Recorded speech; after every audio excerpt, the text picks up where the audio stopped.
Hello students, हम बात करने वाले हैं आपके सामाजिक मानव शास्त्र के प्रश्न पत्र में प्रिमिटिव रिलीजियस सिस्टम आदिम धार्मिक व्यवस्था के बारे में। जैसा कि हम सभी जानते हैं, सामाजिक जीवन के जितने भी पक्ष हैं उनमें सबसे महत्वपूर्ण पक्ष जो है वो धर्म का माना जाता है। धर्म का संबंध अनेक प्रकार के विश्वासों और कर्म की व्यवस्थाओं से लिया जाता है, क्योंकि धर्म और कर्म जो है उनको एक साथ समझा जाता है। यहाँ धर्म को हम ये भी कह सकते हैं कि यह धारण करने योग्य वह बातें हैं जो व्यक्ति को सद्गुणों की ओर लेकर जाती हैं। जब हम सामाजिक मानव शास्त्र में आदिम धार्मिक व्यवस्था को देखते हैं तो हमें पता चलता है कि आदिम जनजातीय समाजों में सार्वभौमिक रूप से पाई जाने वाली यह एक स्थायी व्यवस्था है।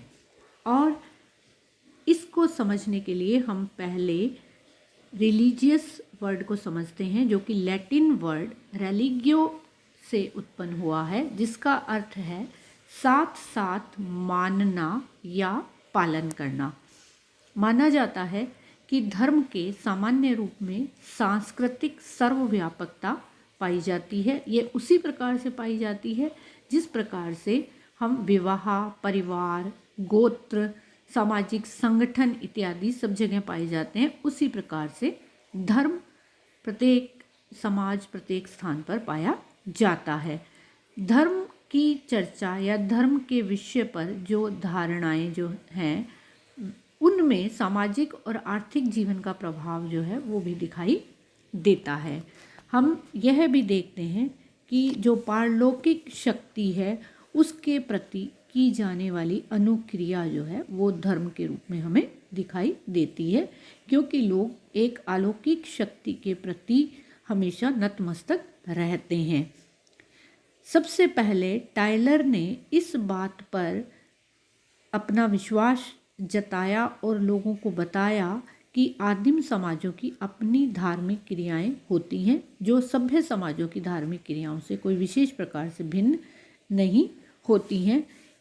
इनके अंदर अनेक प्रकार की क्रियाएं की जाती हैं, जिसे हम देखते हैं कि विश्वास और कर्मकांड जो दो लक्षण हैं, जो दो घटक हैं, वो इसमें महत्वपूर्ण रूप से पाए जाते हैं।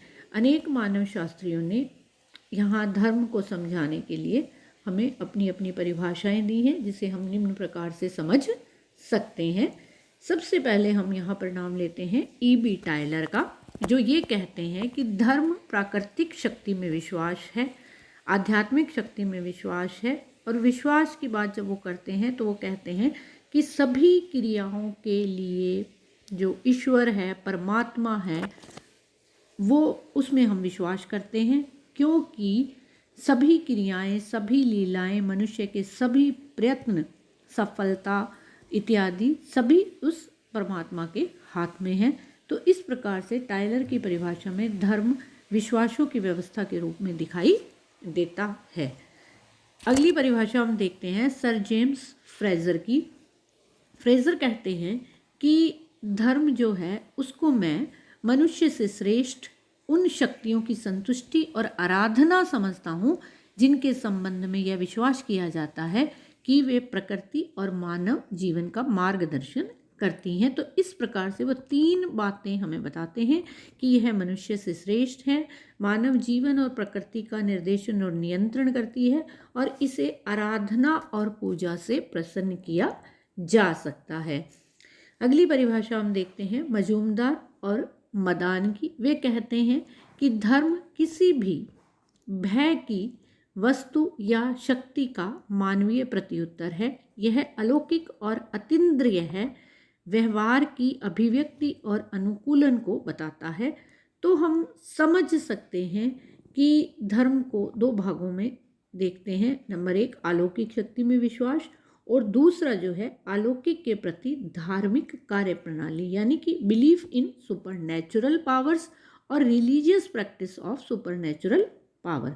यहाँ जब हम सामाजिक मानव शास्त्रियों की धारणाओं को देखते हैं तो ये कहते हैं कि सभी जनजातियाँ धार्मिक कार्य प्रणालियों को बहुत महत्व देती हैं, लेकिन विश्वास के महत्व को लेकर सामाजिक मानवशास्त्रियों ने अपने अपने विचार प्रकट किए हैं।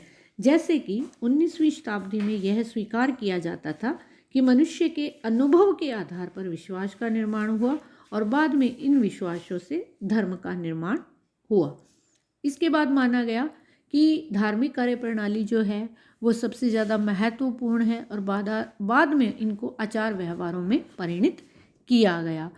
यहाँ पर रेडक्लिफ ब्राउन जो हैं वो ये कहते हैं कि यूरोप के देशों में विशेषकर सुधार आंदोलनों के बाद धर्म को मुख्य रूप से अलौकिक और विश्वास के रूप में माना गया और धीरे धीरे यह बढ़ता गया।